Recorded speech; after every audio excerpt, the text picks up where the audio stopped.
America is going through a higher education transformation where students are realizing that what they want and need is a place that doesn't stifle their intellectual freedom. Standing out among the few graduate programs that value viewpoint diversity is Pepperdine's University School of Public Policy, where I've taught the last 2 years. Their Masters of Public Policy is both applied and practical, preparing the next generation of leaders to participate in government agencies, the business sector, and think tanks. Pursue your MPP at Pepperdine. Daily Signal listeners qualify for an automatic 50 to 75% tuition scholarship and can learn more at go.pepperdine.edu/dailysignal. It's go.pepperdine.edu/dailysignal. Hello, this is Victor Davis Hanson for the Daily Signal. The Democratic Party has a lot of problems that have been widely discussed.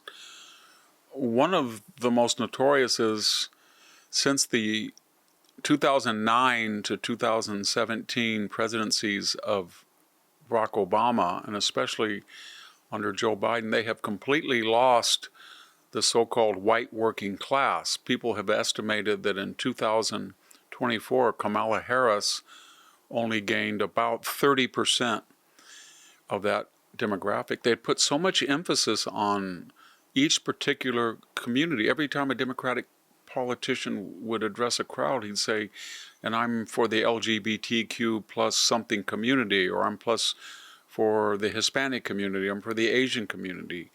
And with the onset of DEI and the post-George Floyd, the white working class felt that they were unwanted or not liked or actually despised.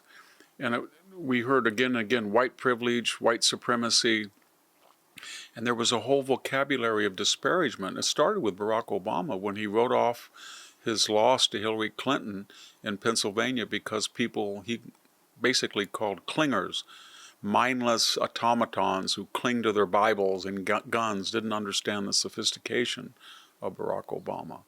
Hillary Clinton went to West Virginia and said she wanted to shut down the coal industry, as if all of those white middle class and working class coal miners didn't matter. Joe Biden said they should learn coding, get rid of them, ban mining. Hillary, remember, called them deplorables and irredeemables. Joe Biden expanded that vocabulary with chumps, dregs, and most infamously garbage.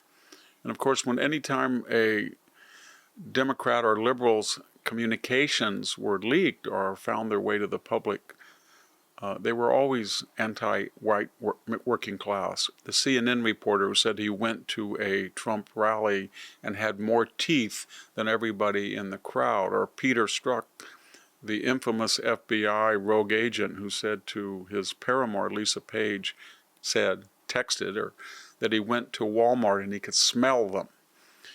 So they had a problem with them, and they can't win without that rubric. It might be if you count women and men, it could be as much as of voting age, 30 to 50% of the electorate. So now they think they've gotten smart and they have a new approach. And the new approach is the old approach.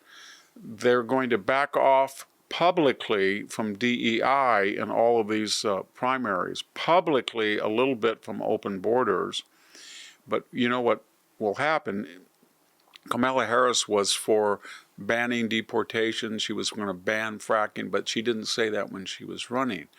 Many of the candidates in the last election cycle, the governor of Virginia, the governor of New Jersey, had run as moderates, and then they showed their real selves once they were elected.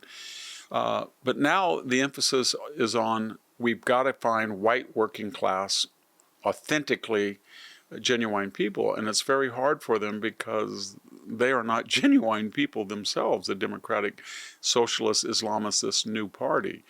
So now all of a sudden Pete Buttigieg is wearing a caterpillar hat, grown a beard, Levi's, as if he is going to represent the white working class. He's the most sanctimonious, self-righteous, off-putting Democratic candidate who has zero chance to appeal to the white working class.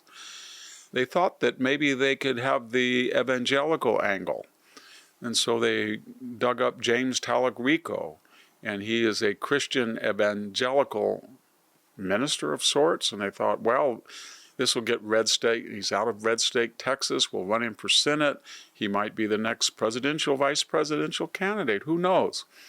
And of course, they didn't check his background, because the Democratic Party of today, as I said earlier, has a long record of despising traditional values and middle-class America. And lo and behold, James Talarico has disparaged in social media and in speeches the white working class. He's called Texans illiberal, gun-toting. He said that Jesus was non-binary. He said there was 6 or 7 genders. He said all of these things. And he comes across as a Pete Buttigieg at a pulpit. They tried it again in Maine. They think they can knock off Susan Collins. Remember what their agenda is. They want to win the House, even if by 1 vote, because unlike the Republicans, they have mass solidarity. And as soon as they get the House in January of 2027, they will impeach Donald Trump. But they can't do anything to Donald Trump unless they get 60 votes to convict him. And so they really, in their delusional mindset, think they can do that. And one of the people they've targeted is moderate Susan Collins. There couldn't be a more anti-MAGA Republican official. She's as moderate as you can be in the Republican Party. She's in a moderate purple state, and she's not an she's a winning personality. Even Donald Trump, who gets very exasperated when she votes against him on key pieces of legislation, has a working relationship. And why not? She's about as conservative as you can get in Maine, and she is a loyal Republican. So they ran a ex-oyster farmer. That's what we were told. But there is no really oyster farmers in Maine. That term is not even used by Maine. It's really a Nepo baby, a man who grew up very affluent and went to one of the most, prestigious but surely expensive prep schools of the nation at Hotchkiss till he was kicked out. He admirably served his country in Iraq when he had 4 tours, but in those tours, he was a disruptive figure. He put a Totenkopf Nazi symbol on his tattoo on his chest. He disparaged women on social media. He went on disreputable, predator-like social media communications posts. He rough-handled women.